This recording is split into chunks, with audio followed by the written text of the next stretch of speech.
Hello and welcome to a new episode of Josh's Car Corner and the final episode of Project E38.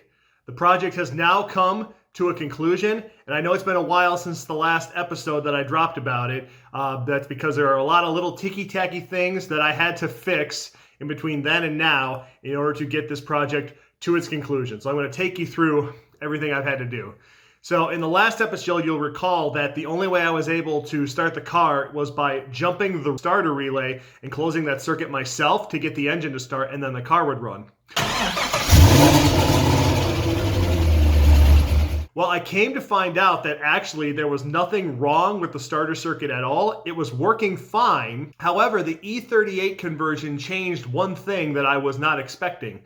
So on the clutch pedal, there are two sensor switches. There is one for the safety switch, so when you have the clutch down, it lets the computer know it's okay to start the engine, and then there's another one on the back side to kick out the cruise control if you push the clutch pedal down. But when you convert it to an E38, somehow the signal that it wants from that safety switch gets reversed, and it goes from wanting an open circuit closing to a closed circuit opening.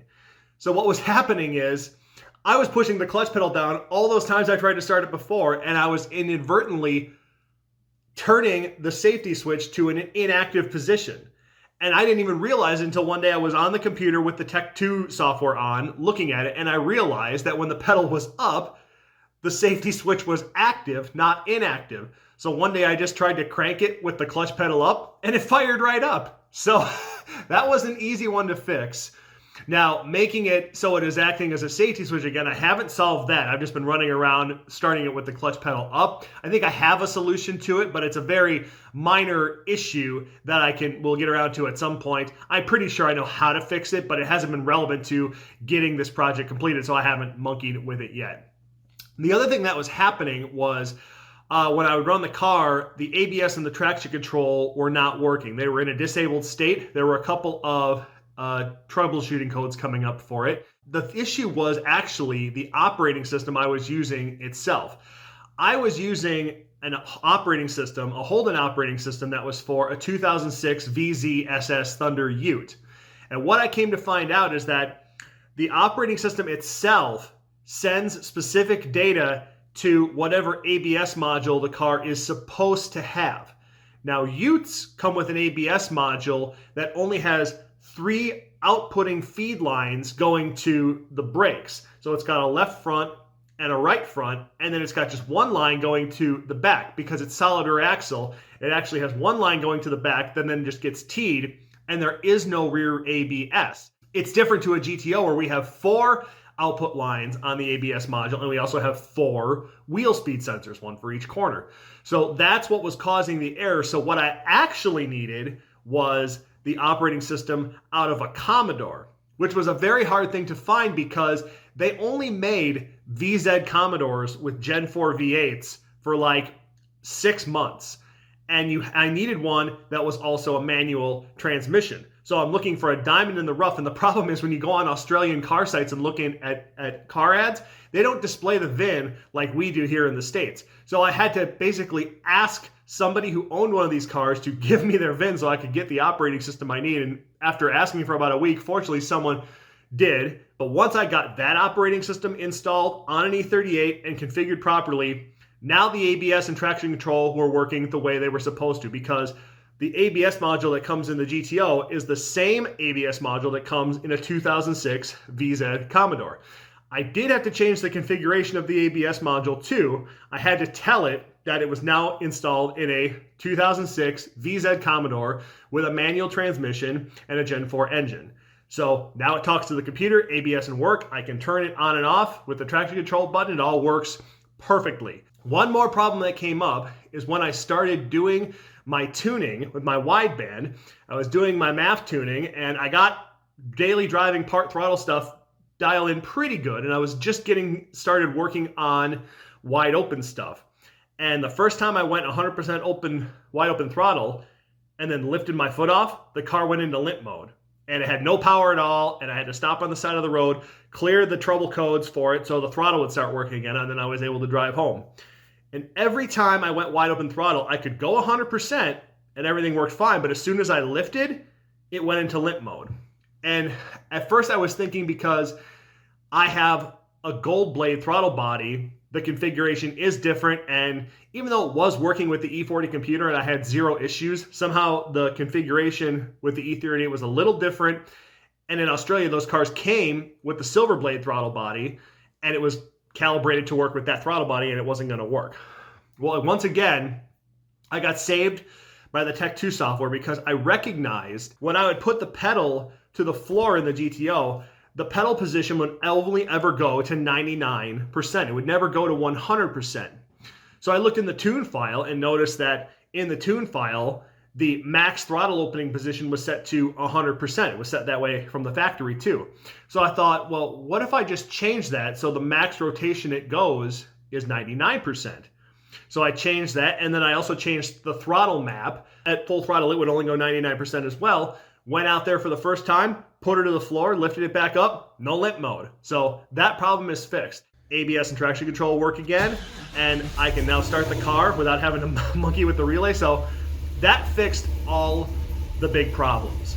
So the car is now driving around code-free. Everything works perfectly, and it's ready for me to really get into the details of tuning it and get it to where it needs to be. Now that this project has come to a conclusion, there are a lot of thank yous I have to give out. So the first two I need to give out are to a couple of people on the Just Commodores forum who gave me so much information and so much great advice and so many ideas for how to pursue the problems I was having throughout this entire project. A guy named Fu Manchu on the boards, and also a guy named Billy, who I now know by a first name basis, and we've communicated back and forth. He was more than huge in helping me out with this. He helped me figure out how to calibrate the powertrain information module, gave me ideas on the ABS module, so much good information from him. I cannot thank him enough for all of his help. I also have to thank, from the GTO Trade and Sell page on Facebook, Marcus Hooley, who gave me some of the wiring I needed to make my bench harness. And I also have to thank Jack Torres, who helped me out huge. Gave me a powertrain information module and a spare BCM and even more of the wiring that I needed. And I also need to thank Arthur Guy, who also gave me one of the ABS modules that I needed just for experimenting and testing. Also helped me out a lot. I need to give a big thank you out to a gentleman in Australia named Stephen Hatton, who gave me the VIN that I needed so I could then put the right operating system in the E38 to finally make everything work the way that it was supposed to. And last but certainly not least, I have got to thank my friend Sean Becker, the computer genius who helped convince me that any of this was possible simply by the S10 that he has got built with the 3.6 and the 6L50 behind it. He's got that truck back. He's starting to monkey with it, and it will be on an episode of Josh's Car Corner. I owe him that much to profile that truck because of all the help he was giving me. He was awesome, and I could not have done this without his help, so a huge thank you to him as well. So now that the project is complete and you've seen me go through this process, I now know all the pitfalls and all of the steps you have to overcome to make this happen. So it is possible for others to do this. And the question you might once again ask yourself is, why would you do this to your car? Well, again, to put it simply, you can now put any Gen 4 LS engine into the car without having to get a Lingenfelter box to change the crank position sensor signal, or without having to rip the crank out of it and throw the 24X gear on it. You don't have to mess with any of that. You can just go get a truck engine or an LS3 or an LS9 or an LS7 or A or any Gen 4 engine you want and just throw it in the car. Great thing to do if you're starting out with just a shell and you want to turn it into something. Again, the E38 is a faster unit than the E40. It's much more readily available and a hell of a lot cheaper. Trying to find E40s for GTRs is only going to get harder. And also, I am not done working on this whole project. Now that I've got an E38 working in the GTO, the next logical step is figuring out how to make a 6L80 transmission work behind it so that you can run a 6L80 transmission in a GTO with the factory computer, and you don't have to get any aftermarket control box or anything. And it'll work with the cluster and work with everything.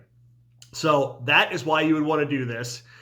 And I have decided that I do want to start offering this as a service to people who want to do this on their own car. Now, there are a couple of caveats to this I will bring up right now. The first thing is you can do this on any 2006 GTO right off the gate. The ABS module's got the correct software in it. If you want to have an automatic, the transmission control module has the right operating system in it. The Holden Gen 4 is used the same as the 06 transmission control module does. And the wiring is as close to being ready as it can be. Now, you do have to change some things. If you have a 2005, you can also do this because the wiring is so similar, but I'm not entirely sure that the ABS module would be reprogrammable like an 06 is, and you need to be able to do that to make this work. The transmission control module runs on an older software. It might be possible to update that, but just know if you want to try to do this on an 05, you may have to put an 06 ABS module in your car, and you may have to put an 06 transmission control module in your car if you want to run a 4L60 in it. So those two caveats I will put out there. Now on an 04, sadly, this cannot be done. The wiring is just far too different. They use a completely different powertrain interface module. It would just be way too much to change. The ABS module is an older unit. It just is not going to work on an 04. You are SOL for that, sadly. Regardless of what year you have, 05, 06, you will have to purchase a new powertrain interface module. But fortunately, I found out you can purchase the powertrain interface module you need on Amazon, and it's a very reasonable price. There is some wiring you would have to do yourself. Specifically, you'd have to reroute that switch coming off the ignition circuit that sends the crank request. You have to route that to the powertrain interface module. I have a couple of extra pins left for a powertrain interface module, and I can send you one of those so you have the one to do it yourself. Because it's a specialized pin, I don't even know where you would get one other than cutting the harness out of another GTO and getting the pins that way. But for the first couple people anyway, I have that pin. You don't have to go digging for it.